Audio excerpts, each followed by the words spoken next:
welcome back to another episode of History in Your Own Backyard. I'm your host, Susie.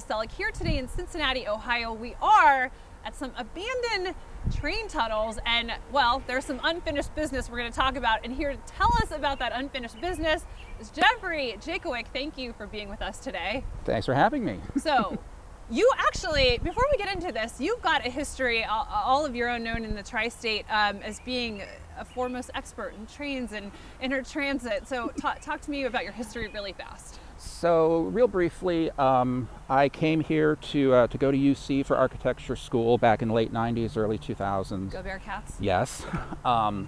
And coming from Chicago, which is a very railroad and transit focused city, I was kind of curious about what everything was around here. And I even did one elective studio project relating to transit, streetcars, light rail, that sort of thing. And just started researching everything and trying to figure out sort of what's around and how it worked, what was the history. And as you go, you find various other mysteries and other undiscovered things that just, pique your interest, and goes from there. So piquing my interest is one of the first things we're going to talk about today, that we're at the Oak Street Tunnel, right? Yes. But from the 1850s, so this goes back really far, but even before that, you were saying something 30 years earlier was happening with a different tunnel. Right. So this tunnel was finished around 1881, 1882, but the history of the railroad and getting transportation through Walnut Hills really goes back all the way to the 1850s, when a predecessor company called the Dayton and Cincinnati Short Line Railroad was proposing to build a mainline route from downtown Cincinnati, essentially due north to Dayton, bypassing the longer Mill Creek and Great Miami valleys. Yep. Basically to make a route to Dayton that was a good 7 miles shorter than competing railroads. And their plan was to collect a bunch of other railroads that were being constructed at the time from Norwood and Sharonville and coming from Lebanon and other places, and funnel them all to downtown. But in order to do that, they needed a big tunnel, because we're here on Walnut Hills, which is at a much, much higher elevation than downtown. Yep. And especially in the 1850s, climbing any particularly steep grade was next to impossible for most railroads. So in order to get through this hill, they needed a long tunnel that was going to be 10,000 feet long, basically stretching from where the casino is downtown now, Okay. all the way up to where I-71 and Blair Avenue crosses, kind of near Xavier University. And starting in 1852, they began digging. There was construction at the South Portal, which is near Reading Road and Elsinore and Eden Park Drive, at the North Portal by where I-71 is now. And then there were also 3 shafts that they dug from various places in Walnut Hills. One of them is just 2 blocks back this way. So they started digging from all 5 points. By 1854, however, they had exhausted their money, and only, the shafts and the portals were dug, a few thousand feet, but then they were basically out of business. Right. And that project sat essentially mothballed until other railroads were like, okay, we can't wait for this anymore. Right. We still need a way downtown, and this is the way we want to go. But that tunnel was just going to be too expensive to complete, so they had to kind of go to a plan B. Jeffrey, how deep was that? So we're 40-50 feet below Walnut Hills here in this cut, but the Deer Creek Tunnel was roughly another 200 feet further below us, which was what was necessary in order to have a reasonable grade from one end to the other. Right. All right, we were talking earlier too, about Plan B. What was that Plan B? So Plan B, unrelated to the original Dayton and Cincinnati short line, one of the railroads that was planned to connect to that was the precursors to the Cincinnati, Lebanon, and Northern. Lebanon is the county seat of Warren County, and they had been bypassed by other railroads that had been built because they're on kind of a ridge between the two valleys. But then they saw that their town started to stagnate as development and industry started to collect around the railroad routes, and they were basically high and dry. So they had been attempting to build a railroad to Cincinnati and or Dayton for a couple of decades. And then by the 1870s and early 1880s, they had finally gathered enough stock subscriptions and other support to start construction. And by that time in the 1870s, there was something of a fad of narrow gauge railroads. Okay. Rail gauge is nothing more than the distance between the tracks. Thank you for explaining that, because I'm not the only one who didn't know that. Okay, say that one more time. Rail gauge. So rail gauge is just the distance between the tracks, or the two rails. Okay. The Deer Creek Tunnel, they were planning for up to a wide gauge railroad, which the distance between the rails was 6 feet. That was pretty big. Okay. Standard gauge nowadays is 4 feet, 8.5 inches. Okay. In the 1850s and whatnot, they hadn't really settled. Every company kind of did their own thing because they were either making their locomotives and cars and stuff in-house or through local suppliers. But that made it difficult to interchange, because if your track was different than another company, you couldn't run over it. For sure. And in the 1870s, narrow gauge railroads became a thing.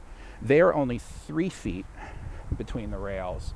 And it was, the idea there was that they'd be less expensive to build, less expensive to operate, because you didn't need as wide a right-of-way, the cars could be smaller. But ultimately, narrow gauge railroads kind of fell out of favor by the 1880s and 1890s because of the problems with interchange. Okay. And they weren't really all that much cheaper to build when all was said and done. But that's what the Cincinnati, Lebanon, and Northern was. Okay. Running from Lebanon with connections to Dayton down through here to Court Street. Yeah. They had opened from Avondale North in about 1880, and then their kind of last hurdle was getting through Walnut Hills here. Okay. Jeffrey, this tunnel right here, tell us about it. So the Oak Street Tunnel here, built again 1881 to 1882, was still necessary to try to bring the grade down just enough so that they weren't having to crest the entire hill. Nevertheless, it still ended up with a 3.5% grade on the other side from starting at McMillan Street and going down. And most railroads don't want anywhere more than like 1.5%. So that's really steep? It's very steep. Okay. So they would need to use like helper engines to help get cars up the hill. They had problems with runaway trains, basically crashing into the Court Street terminal area, especially in like wet or icy conditions. Right. And it was a major hindrance to freight operation. Right. Because, you know, even with helper engines, they might only be able to take a small handful of cars rather than a long train. And so it really illustrates why the deeper level Deer Creek Tunnel was a much better plan. But it was just so much more expensive to build that they didn't have the means. I mean, like I said before, that was a 10,000-foot tunnel. Right. This is only about 1,000 feet long. Then there's a little gap and then an underpass at McMillan Street. Yep. So we're at such a much higher elevation that it really did constrain operations a lot. So Jeffrey, can you talk about how the tunnels were constructed? So they're fairly typical from construction-wise for the time. They're walled with stone, arched with brick. Yep. Originally, they were arched with wood timbers that were eventually replaced with brick. But because of the type of rock that we have up here near the top of the hill, there's a lot of fairly hard limestone. And so they actually had to do a lot of blasting in order to create these trenches. Yeah. And in fact, this tunnel was actually cut and cover. So it was an open trench just like we're in here, but then they built the tunnel over and covered it back over. Gotcha. Okay. But during the summer of 1881, they were doing so much blasting with like powder and dynamite, and they were in such a hurry to get the line finished that they didn't even put like netting or any covers over their blast holes.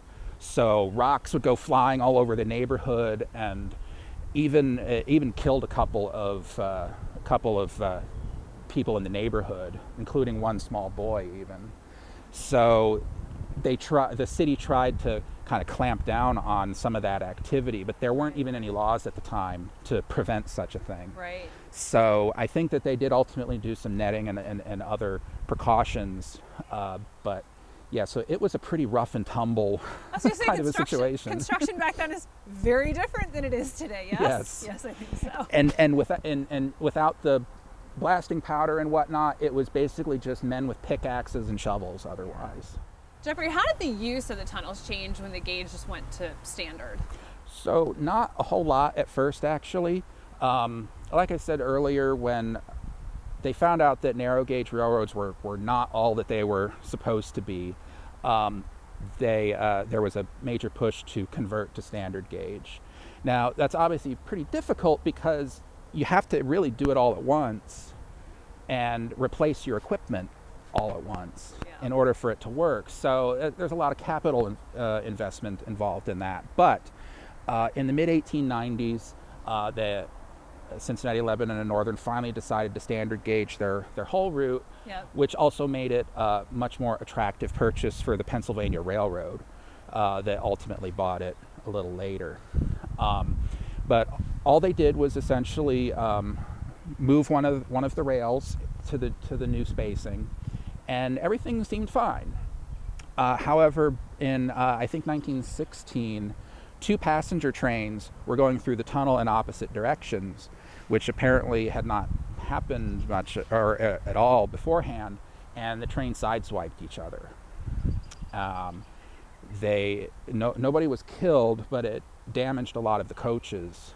And so at that point they decided to remove the double track through the tunnels and install a gauntlet track, which basically just means 2 tracks that kind of overlap and then come apart. Yeah, okay. They don't actually really interconnect with each other. They're just sort of running over the same location. So they had to install some signals and whatnot to prevent trains from going through at the same time. But even fairly recently, the tunnels had been investigated for possible use for light rail or other modern transit projects, and the narrow width has actually been kind of a problem because it would be still the same pinch point now that it was at the time. Jeffrey, why did the railroads close?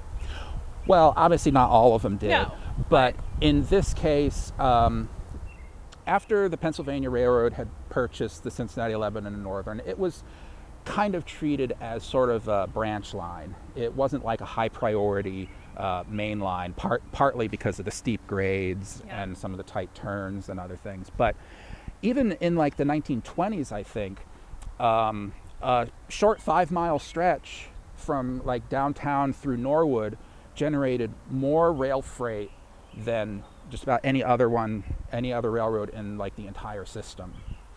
But as we get into the 50s, 60s, and 70s, a number of factors start coming into play. One is just as industry moves either out to the suburbs or out of the country completely. Right. And also generally the increase in use of trucks instead of trains for flexibility and cost purposes. So number of customers started declining, but really the final nail in the coffin was construction of I-71, not just because it helped with trucking and whatnot, but it ended up wiping out a lot of the businesses that the railroad served.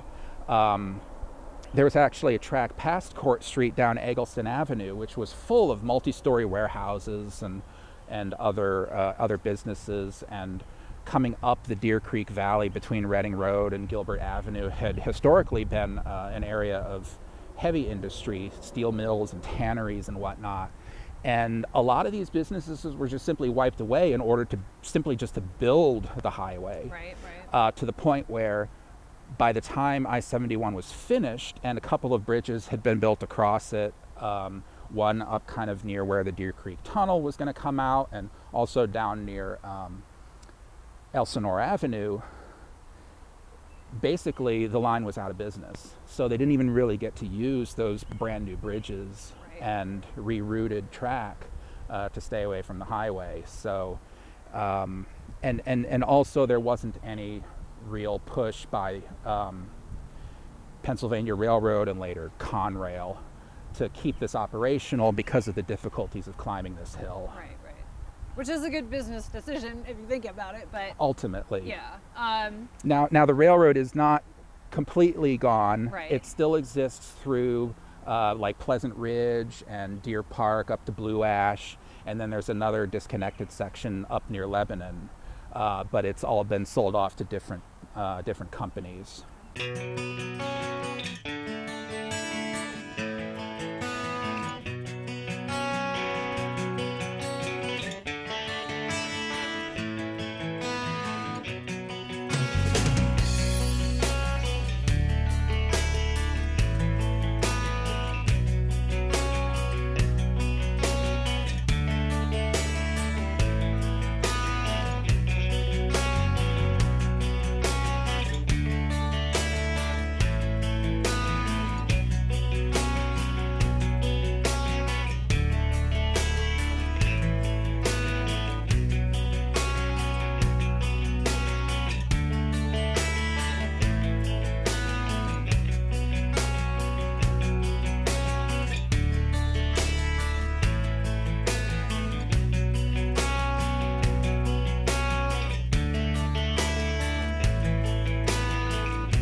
Thank you for watching another episode of History in Your Own Backyard. I'm your host, Susie Selleck, here today in Cincinnati, Ohio.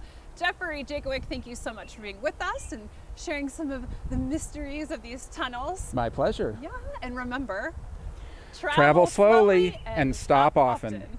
Bye for now.